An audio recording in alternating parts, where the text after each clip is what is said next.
over those real briefly. I'm bringing our first set of guests and continue on here on this 21st of August. So the first two guests we will have together talking about something that's been in the news, but we're not going to do this from a political sense. It's not a public policy discussion per se on the topic right now, but we're going to take this kind of back down home on what some people have done and stepped up to the plate to welcome people who have been in really adverse situations, difficult situations, those migrants that are coming in to the United States, as we've been reading and hearing about now for months. And they're here.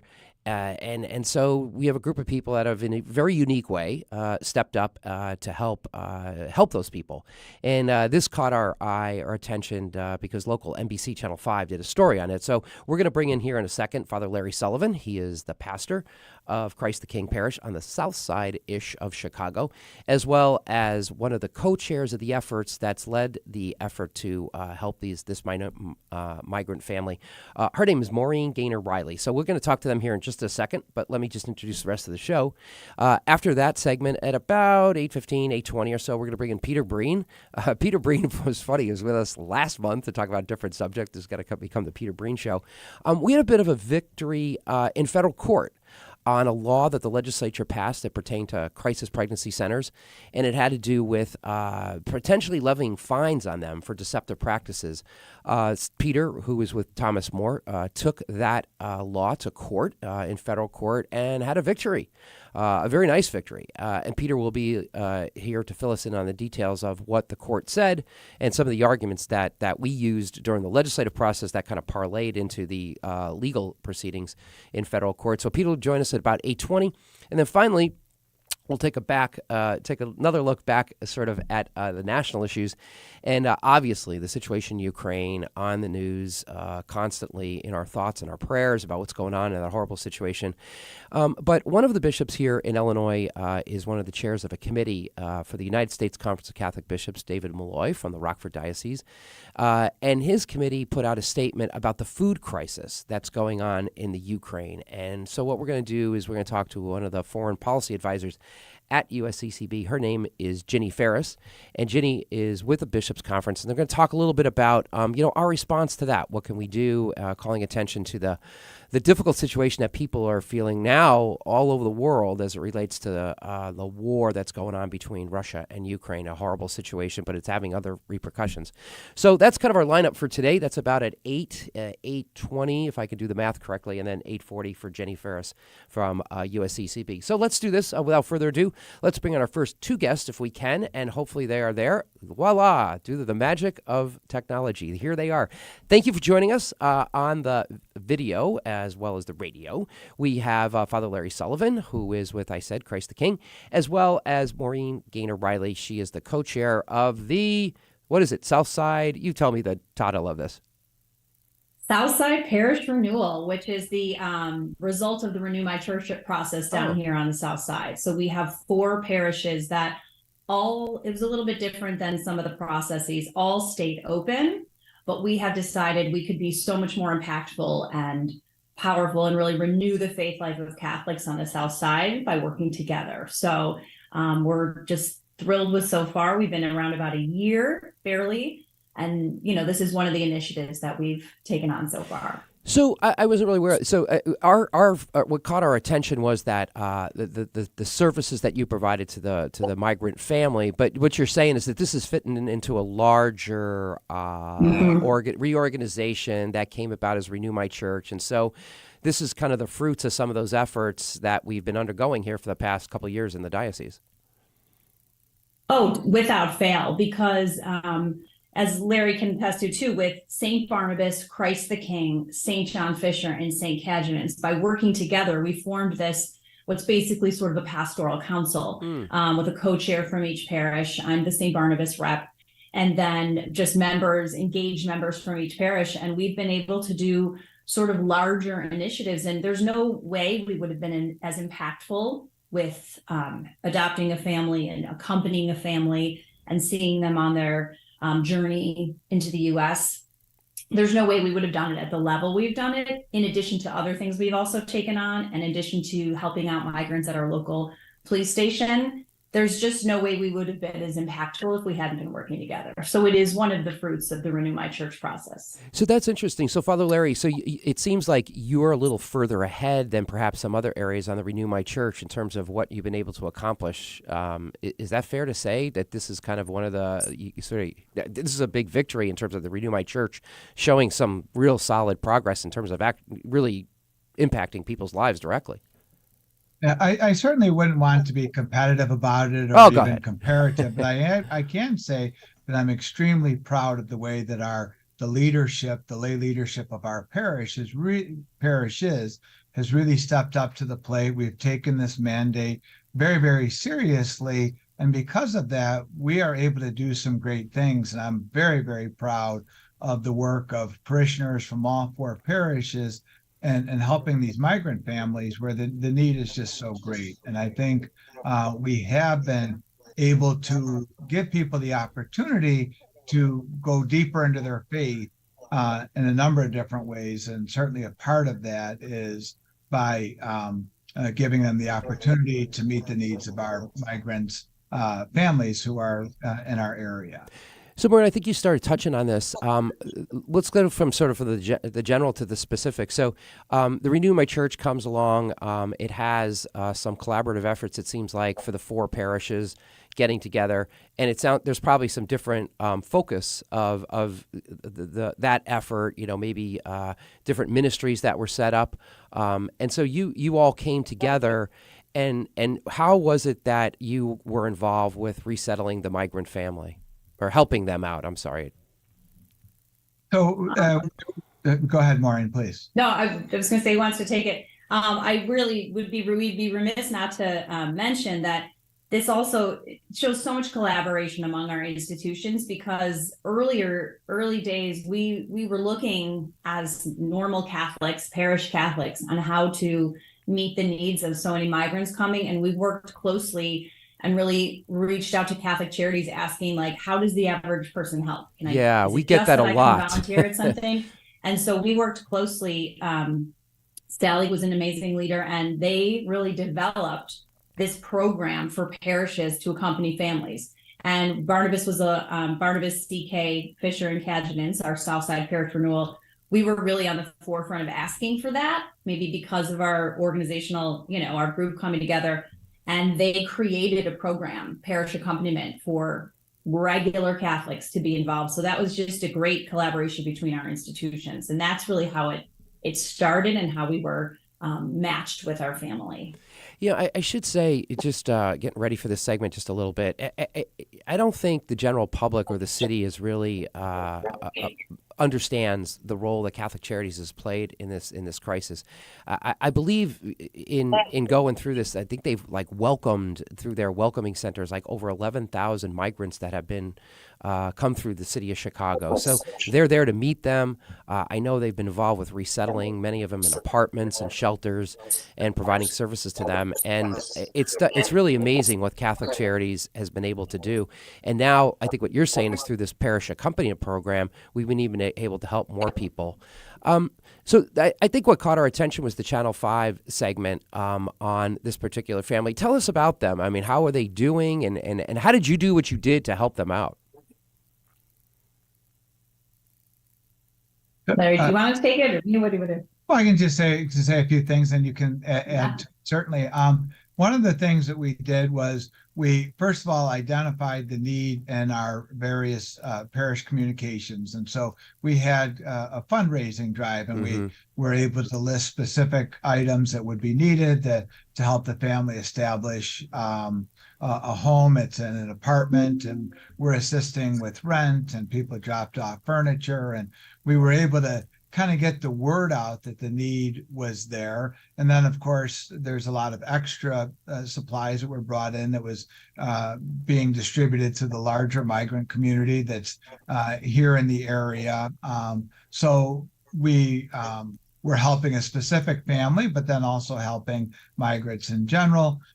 We did have a barbecue welcoming this particular family to us and allowed some of our parishioners to get to know them. And it was just a really great experience. I can say I've never been prouder of the kids of our parish. This family does have three kids, and the kids of our parish has naturally started playing bump volleyball. I was expecting them to play soccer, and they were just doing all these kind of wonderful things. It really was great. And after that, after people got to know the family, even greater generosity poured forth. And again, that generosity is being spread throughout the area. And then Maureen organized the mass over at the park across the street in 22nd District. And some of our parishioners from each of the parishes were there.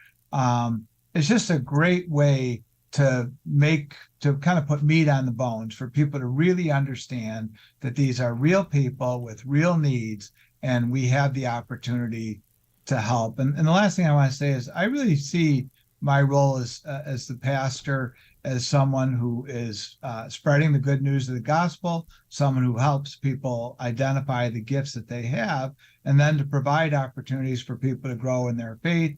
And for some, that might be opening up the church for prayer services, of course, the celebration of the sacraments.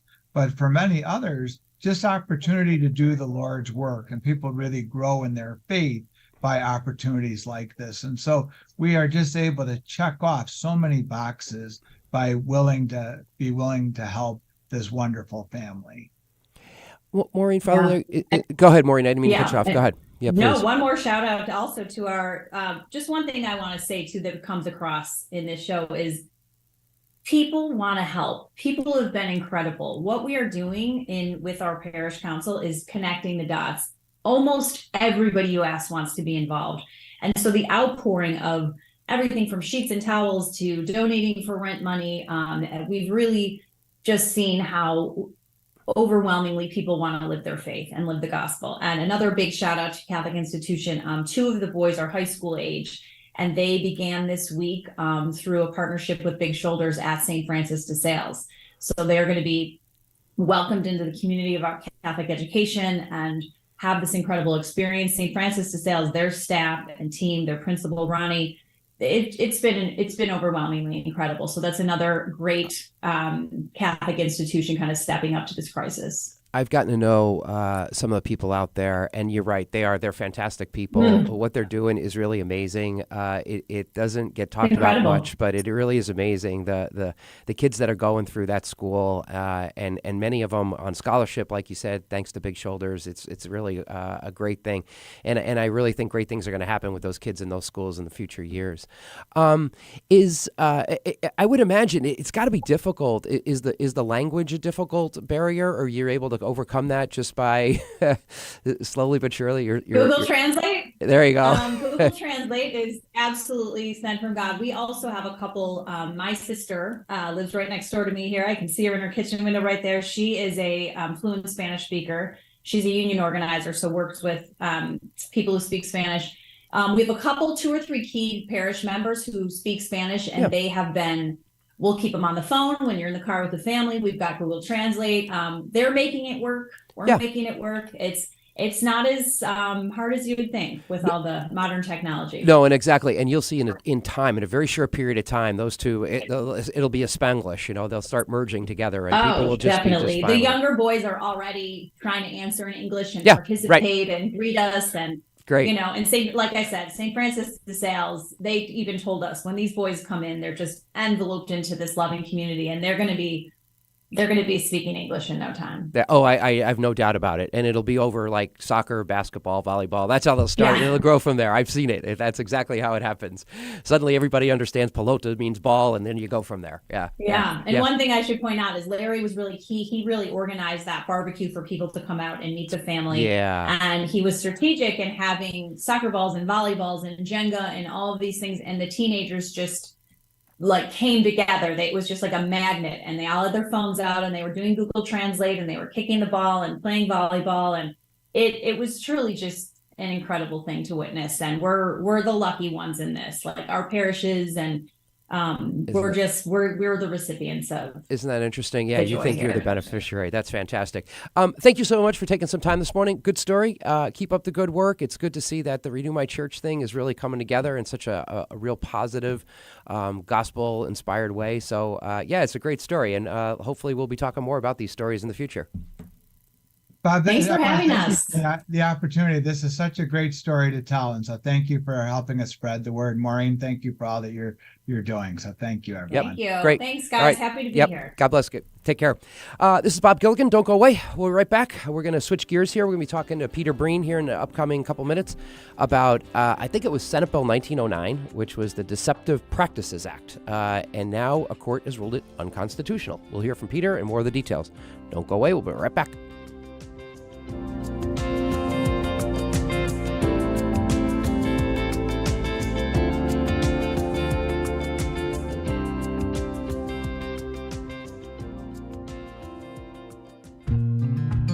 Catholic Charities After Supper Visions program offers guests of our Tuesday night supper the opportunity to learn the art of photography.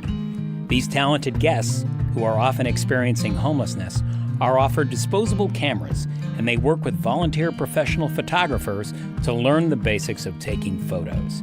Then, the artists go out and capture images on film of anything they find to be beautiful or interesting in the world. Meet the artists and see their extraordinary photos at this year's After Supper Visions photo exhibition on Friday, September 22nd from 5 to 7 p.m. in Vincent Hall at 721 North LaSalle Street. That's Friday, September 22nd from 5 to 7 p.m. Visit After Supper Visions for more information. At After Supper Visions, we are developing film, talent, and hope.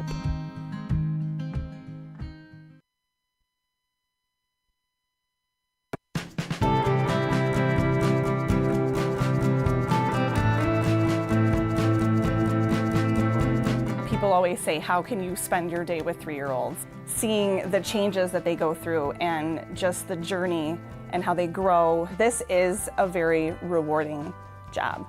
Even though at the end of the day, we're not the highest paid people on earth. And when I have a parent contact me and say, my child loves school, that to me, I'm setting that foundation for their love of learning. Because really, you are changing lives, you are molding lives.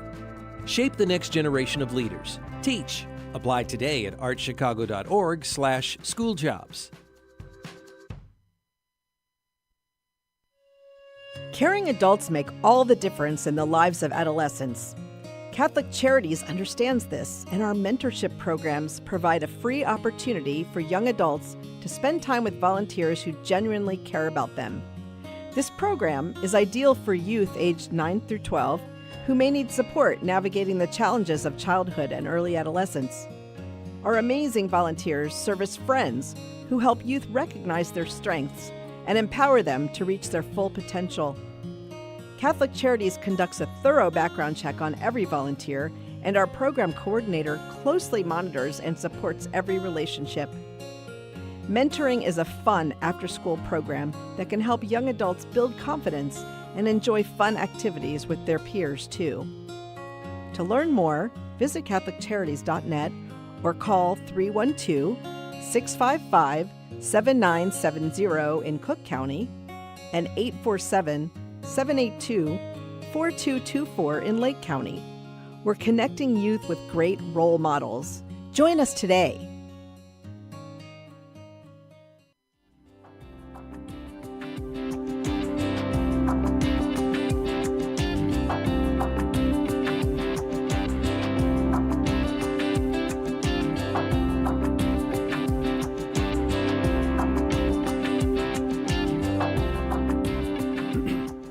Welcome back, everybody. This is Bob Gilligan of the Catholic Conference of Illinois, and thank you for listening and watching our program here today.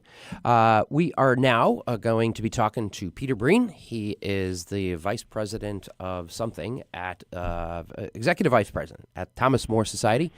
It is a legal organization that does a lot of good work fighting for religious liberty, life, etc. And we are glad to be talking to him about a victory that he has experienced recently in federal appellate court regarding what was Senate Bill 1909. And here we are having Peter, can you hear me? I've got you, Bob. Yeah, Great. Glad to be on. Glad to have you back again. You're going to be a regular. We're going to have to start paying you a stipend. Hey, man, I got to tell you, it's always great when we can talk about a problem, Yeah. discuss it, and then come back in a couple of weeks and talk about a big victory. So this was a huge, huge win for people of faith, for free speech, and just, the cause of life here in Illinois. It was a team effort. Mm-hmm. Our activists on the ground, the churches identified it, the legislators went after it hard, and then we as the lawyers were able to put together the whole picture for the court to show how this bill was unconstitutional. I'm kind of, reading the case and the decision, and the media coverage of it is interesting too. Tell us a little bit about, you were there. Take us into the courtroom if you can. I think we talked about the Deceptive Practices Act, a $50,000 fine for an employee at a crisis pregnancy center, or I think, as you identified, perhaps a sidewalk counselor, if they omit a material fact with regard to abortion. All these terms, I hope their listeners are saying, what is a material fact? What is omission of a material fact? What is a deceptive practice? Tell us a little bit about, that was the bill, and it passed overwhelmingly, and the governor signed it. Tell us a little bit about the court. What happened? Tell us, who? I know you brought in some experts to buoy your arguments, and bring us into the courtroom. What was it like? Sure, and you've got to go back to the day it was signed. So you're talking Thursday, July 27th, I believe. Governor signs it at noon. We file our lawsuit at 1 p.m. Yeah. Serve it on the Attorney General. He does a press conference at 2, and after that, he had a first question, I think, that was probably pre-planned. And then everything after that was, tell us about this lawsuit, Attorney General. What are you going to do about the lawsuit? And so it was good in that we were coordinated and ready to go. We got a great leap kind of on the media side of things. So really got the leg up there so that the media was at least having to tell our story to some extent in their coverage of this new law. The law is allegedly going after deceptive practices by pro-life pregnancy help ministries, whether they are sidewalk counselors that are dedicated to pregnancy counseling on the sidewalk, or pregnancy help ministries, pregnancy centers. And as we moved through the week, we got the Attorney General didn't file an appearance at first, but the next that we got from Thursday, Friday, Saturday, Sunday, the judge on Tuesday issues an order saying, okay, I'm putting a hearing together on your preliminary injunction. So we kind of skipped over the temporary restraining order. We asked for both. Said, I'm putting a hearing together on Thursday. Government finally appears. And then on Wednesday evening, this is the night before we're going to be out there on Thursday, the judge issues about 3 pages of questions he's got about the law, about the lawsuit, about the application of things, about what the governor's representatives said in the committee hearings and the sponsors said on the floor of the House and Senate. And he said in his order, I've got mixed questions of fact and law, and I've got questions of fact, I'd like a fact witness to come in and give sworn testimony. Okay. And so we found that out Wednesday late afternoon. So I'm on the horn to all of our clients going, hey, guys, we need you to come in and testify if you're able. And so Ann O'Connor, who's the vice president of NIFLA, who is an attorney, she flew in, first flight the next morning in from New Jersey. We had folks from our local pregnancy center, our sidewalk counseling organizations. So we come to Rockford. We get our witnesses prepped maybe about an hour beforehand. Normally, Bob, I'm telling you, if I'm going into an evidentiary hearing in federal court on a big issue like this, I'm going to want witness outlines and this, that, and the other. It was enough. I had to pick up Ann on the way to driving out to Rockford. So it was pretty fast and loose. But then we got going at about 1:30 on Thursday afternoon. We went for probably 5 hours of live testimony. Everybody going through their stories, talking about what this new law is going to do. It's chilling their free speech, chilling their pregnancy help activities. Because you're afraid, as you pointed out, what's the material fact when you're talking about what a woman might want to know in relation to an abortion decision? Right. What is, quote, misinformation when that misinformation appears to be under the definition set forth by Planned Parenthood, Right. adopted and implemented by the Attorney General. So all of that together was put to the judge. We then had our argument, legal argument after that, and it's starting to get, it's 5:30, 6 o'clock. And by the end of it, the judge really, he understood the arguments. He went, and asked questions of both sides.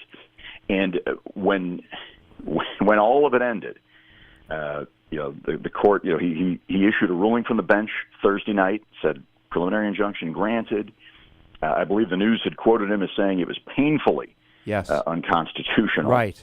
And and even during the questioning, the judge himself had been in the Attorney General's office 25 years ago, and so he had a familiarity just himself with how these things are supposed to work, how the processes work, how the investigative process works.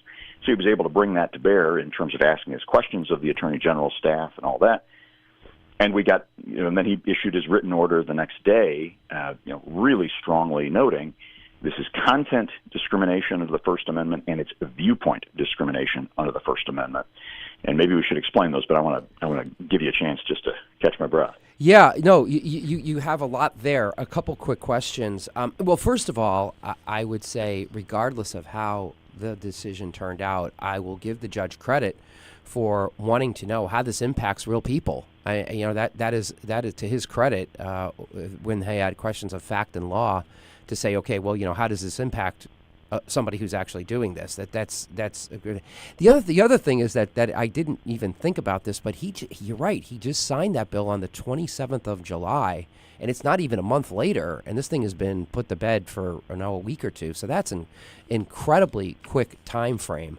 One quick question about a preliminary injunction. What exactly does that mean? So the judge has a preliminary injunction. So right now, life is good for pregnancy centers, correct? Nothing has materially changed for their operations. Is that correct? Right. So the way in law, when you hear these terms, temporary restraining order, that's a quick order at the beginning of the case, usually for a week or two.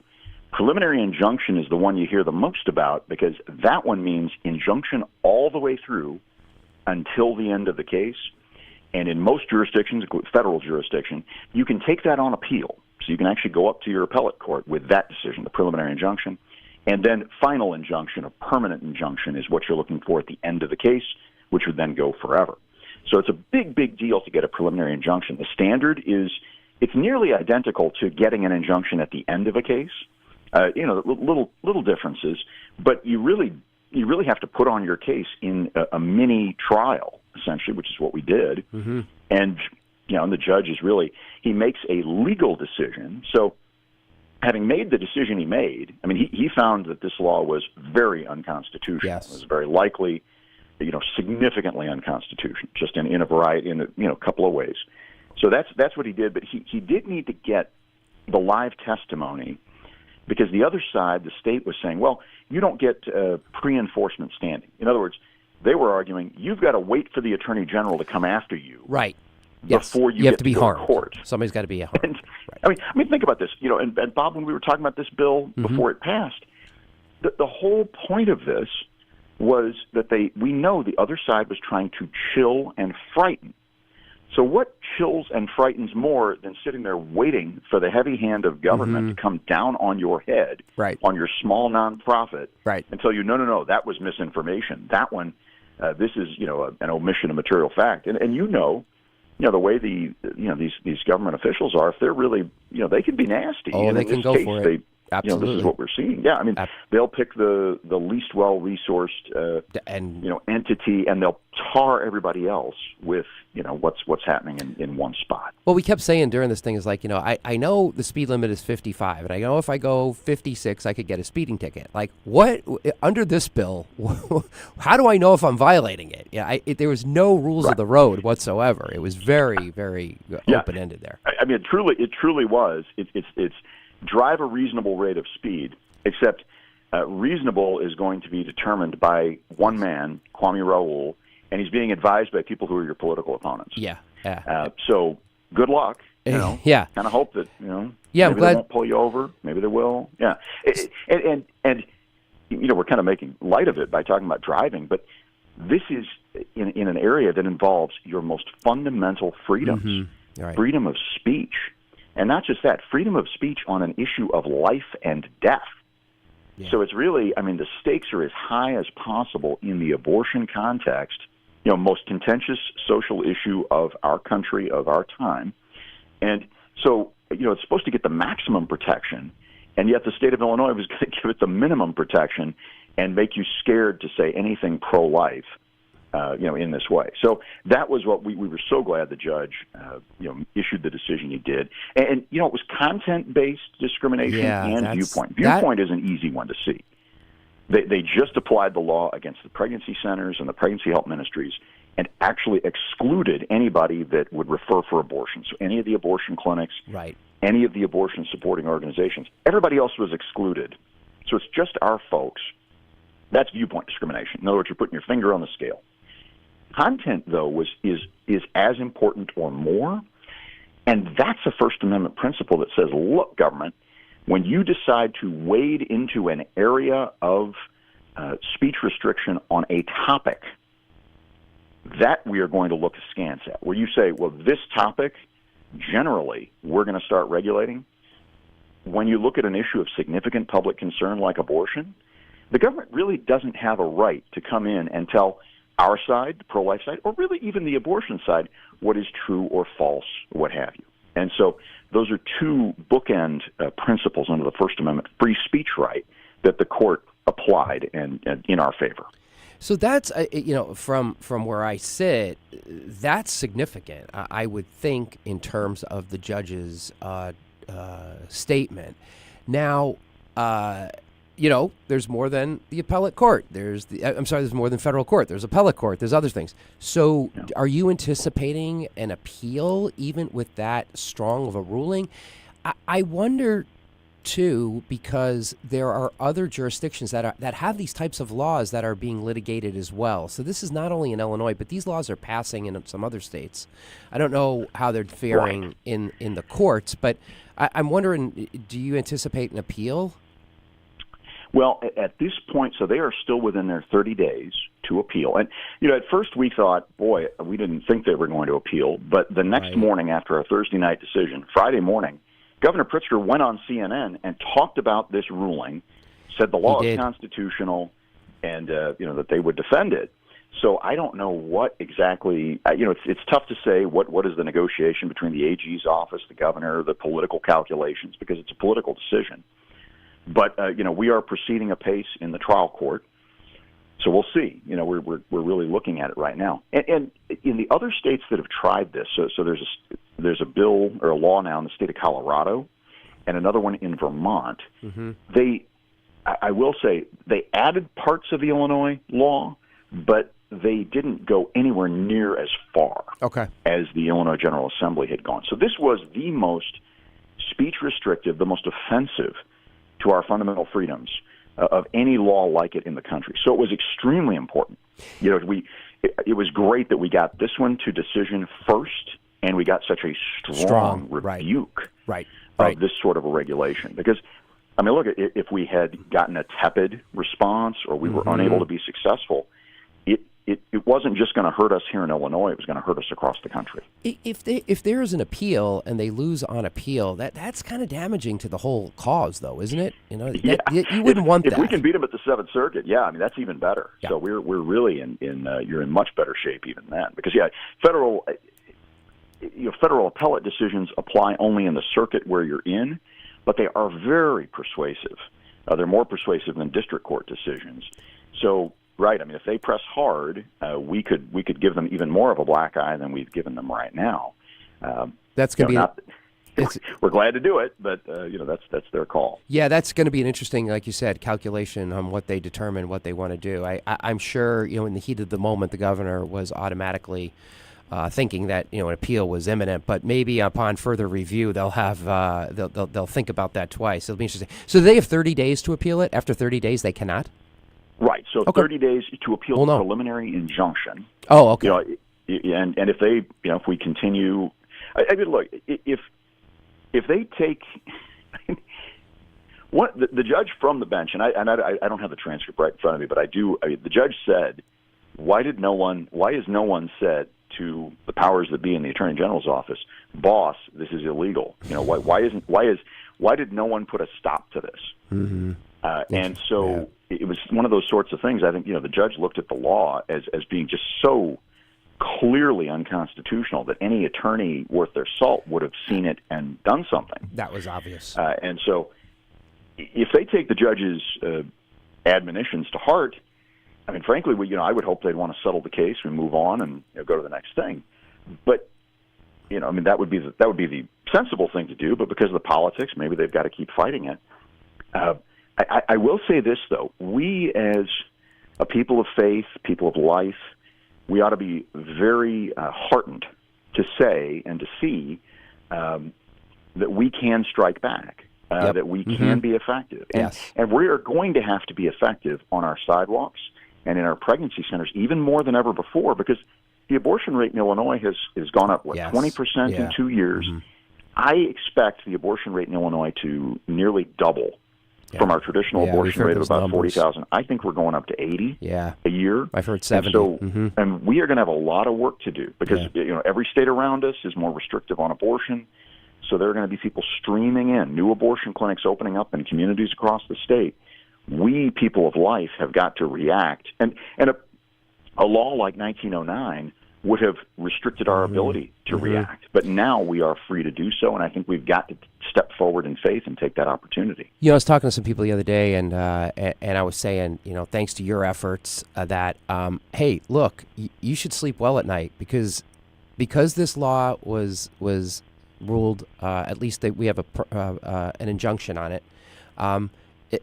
Some sidewalk counselor, some crisis pregnancy center has been and will continue to be talking to women who are pregnant in vulnerable situations, and kids will live. I mean, children will live as a result of your efforts and this judge's decision. So, you're right. There's going to be more abortions in Illinois, and that's a tragedy. We're going to go up to 70,000. But on the other hand, when we win these things, we do continue to persuade and to educate and to pray that life is a better alternative than what they're choosing. So, we should be thankful for that, and we are. So it's a big step, because if we'd have lost this, it would have been even a bigger step backwards.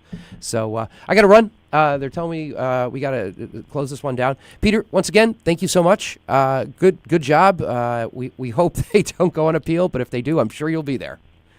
We will.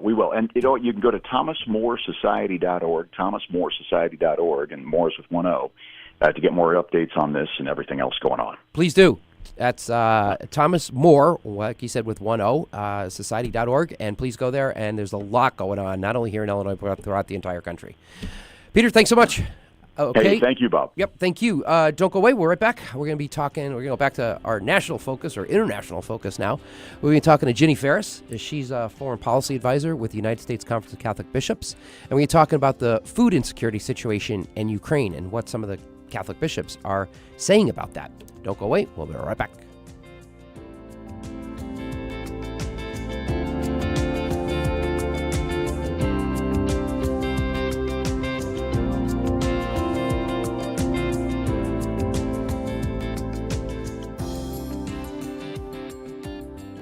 Catholic Charities' Family Self-Sufficiency Program has assisted thousands of single parents who are working to become more self-sufficient through education and employment opportunities. Our experienced case managers accompany participants for up to 5 years on their journey to identify, address, and break down barriers to improving their quality of life and achieving meaningful goals for themselves and for their families. Professional, compassionate assistance is offered in a safe and trusting environment as participants develop the skills needed to become financially stable and able to support themselves. Every achievement starts with a decision to try. To learn more about Catholic Charities' Family Self-Sufficiency Program, call 847-782-4233 or visit CatholicCharities.net.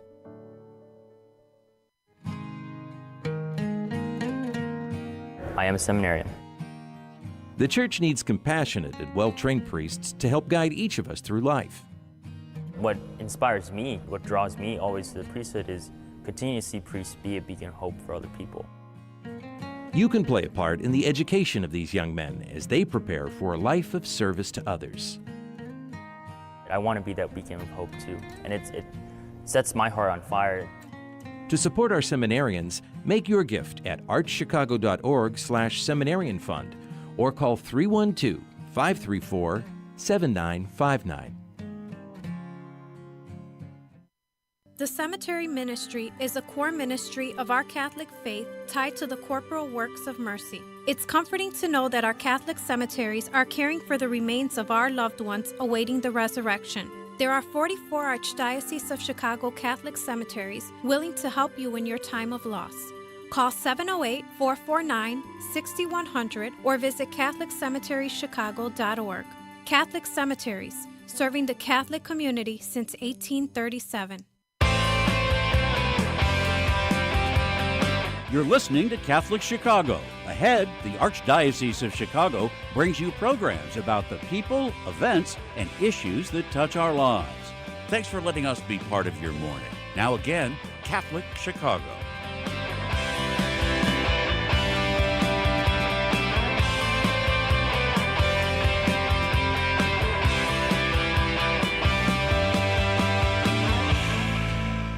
Welcome back, everybody. This is Bob Gilligan of the Catholic Conference of Illinois, and thank you for listening or watching, viewing, whatever the word am I going to use, our program here today. We are going to switch gears here, and we are very grateful to have with us somebody from our nation's capital, Washington, D.C., who works for the United States Conference of Catholic Bishops. Her name is Virginia, or Ginny Ferris. She is a foreign policy advisor, I believe her title is, with the USCCB. We're going to talk a little bit about the food insecurity issue and what is going on in Ukraine and Russia and that situation. Jenny, can you hear me? I can hear you fine. How about you? You are loud. I'm glad to be on here. Loud and clear, and thank you so much for taking some time to join us. What drew our attention to this topic is one of our bishops here in Illinois, Bishop David Malloy from Rockford, who I believe is the chair of the International Peace and Justice Committee. I think one of those committees. The committees always, I get them all confused, but I think that's the right one. Came out with a statement recently calling attention to the food security issue, crisis in Ukraine and what's going on.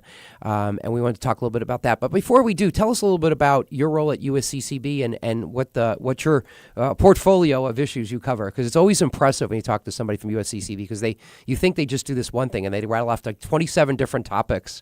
And you're thinking like, how could anybody ever cover all those things? So I don't want to set you up, but I've got a feeling that's where this is going. So tell us a little bit about your role. So we are the Office of International Justice and Peace, and while we cover the whole world, in essence, we are four people. Each of us has a geographic area and an issue area. So my geographic area is Asia, which encompasses basically Afghanistan eastward through South Asia, Southeast Asia, up to East Asia. And my issue area is human rights, a lot of it focused on religious freedom. My colleagues, the one in Latin America covers trade issues, Africa covers development issues, and the Middle East, the person who handles the Middle East, who is the director of our office, Lucas Koch, he handles war and peace. So that's kind of the scope of what we do. Obviously, there are too many countries and issues to cover within each area, but we have certain priority countries, and then we try and monitor the situation in many other countries within our geographic areas. So that's all. You have four people to cover the whole world. So you guys get a lot of terrain to cover there.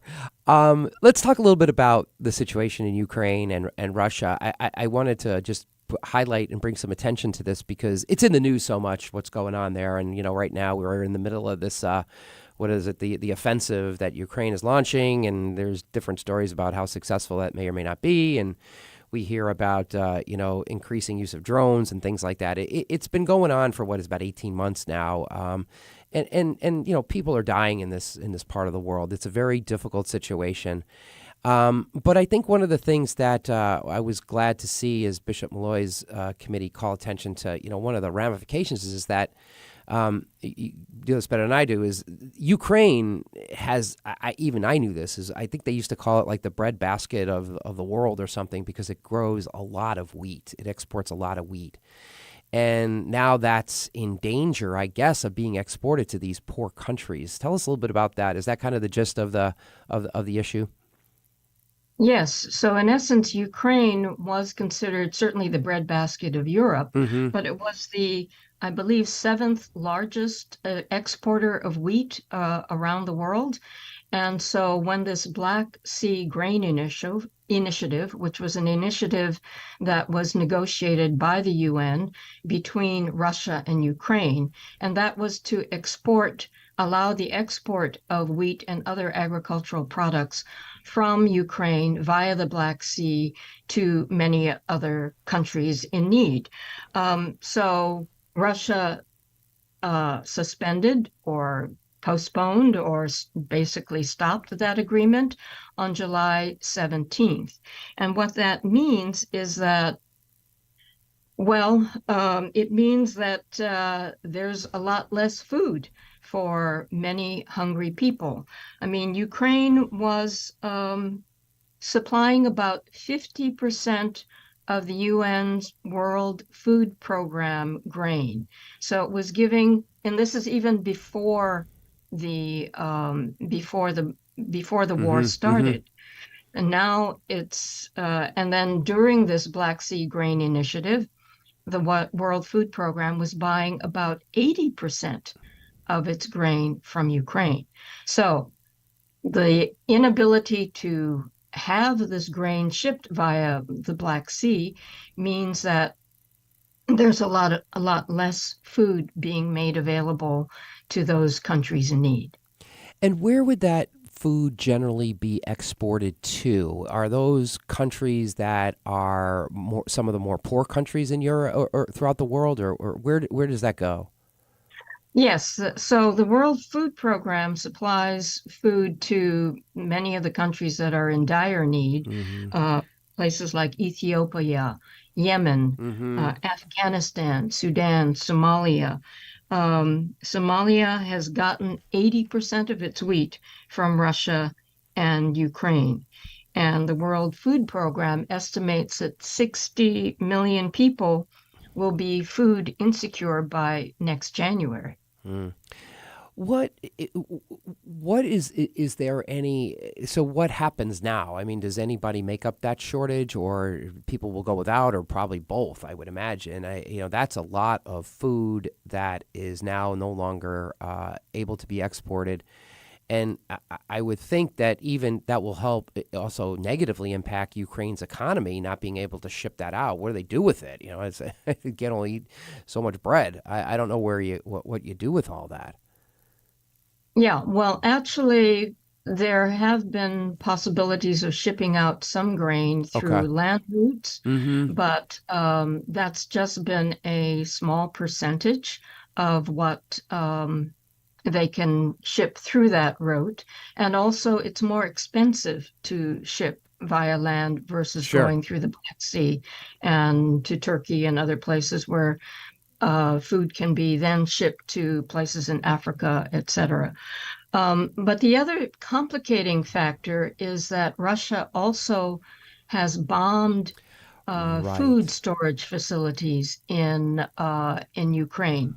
And I read one report that one attack alone destroyed 60 tons worth of grain, which was enough to feed 270,000 people for 1 year.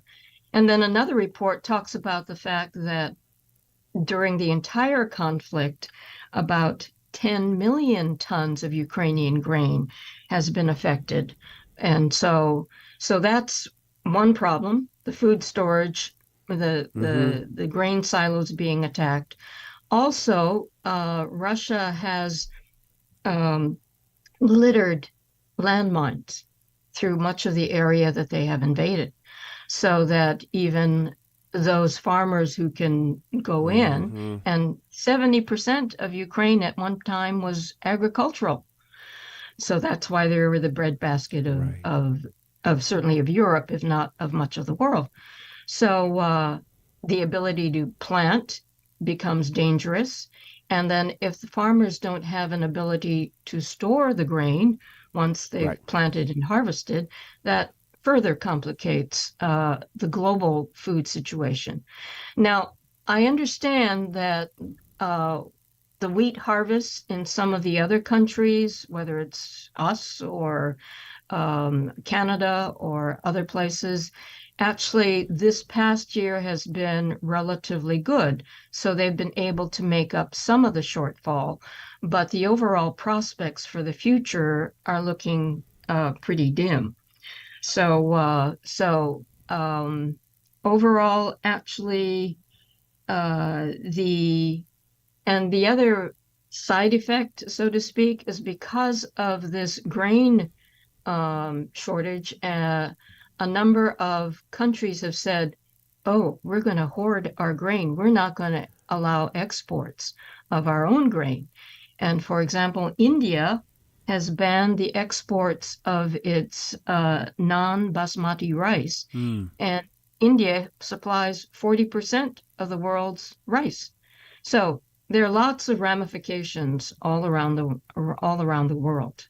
You know, I think the Pope was sent an envoy to the United States recently, asking for assistance in sort of a diplomatic solution to the crisis there, and I know we hope that is the case, but it seems right now I was reading recently that I think Russia has increased its drone attacks on some of the ships in the Black Sea. So I don't know if you know this, but are there even ships capable of coming in and out of the Black Sea right now? I would think that's probably a dangerous neighborhood right now. I would say that is the case. Actually, Russia has, I think it recently boarded a tanker in the Black Sea that had, I'm not even sure if it was carrying grain.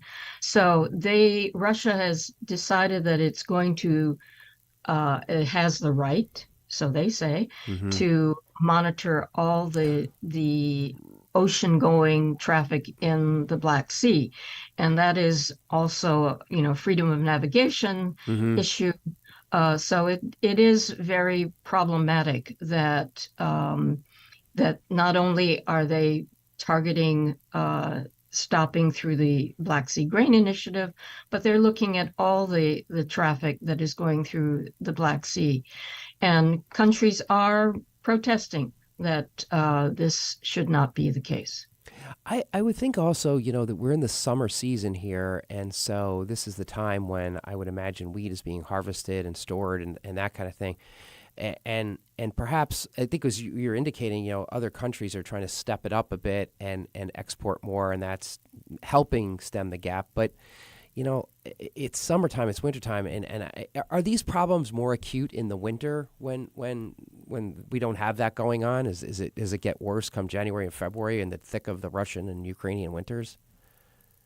I would think so, because harvests are usually done in summer and the fall, and so that's when you accumulate and then presumably disperse the grain. So as you get into the dead of winter, the grain supplies are likely to be diminished.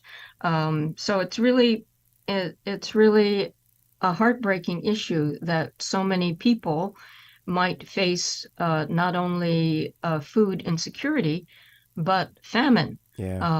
As Bishop Malloy had indicated, there's a possibility that 129,000 people could face famine in places like Afghanistan, Yemen, Myanmar, which are so dependent upon food aid coming in, assuming that those governments allow the food aid to flow in. Sometimes things change. You never know. But right now it doesn't look too optimistic in the future.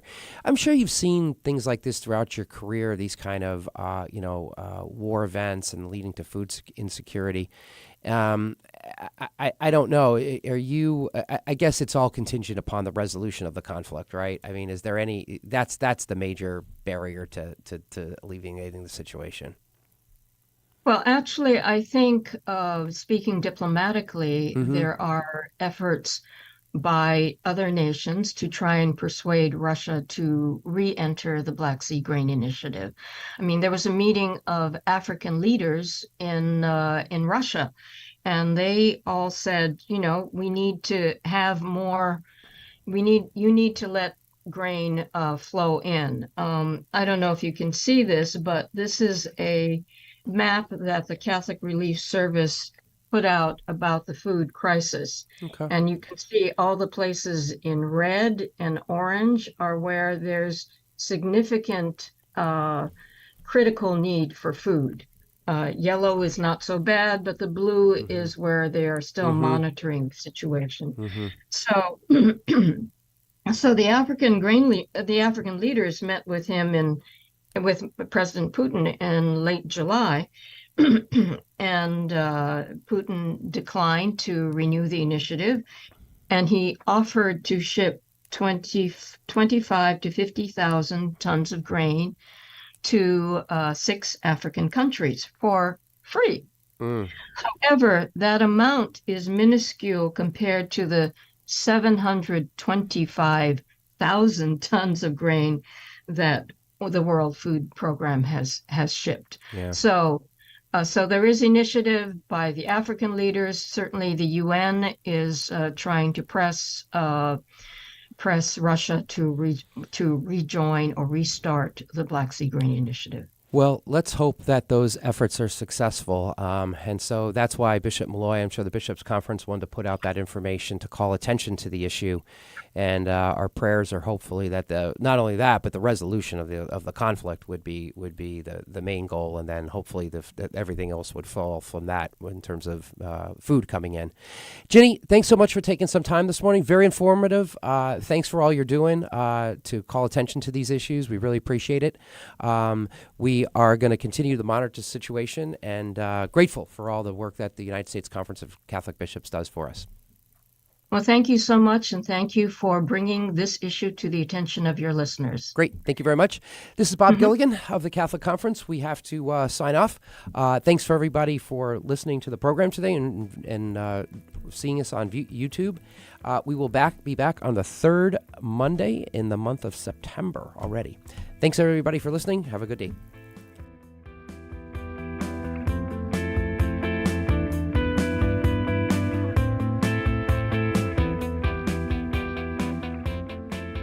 Join us every Monday through Friday at this time for Catholic Chicago.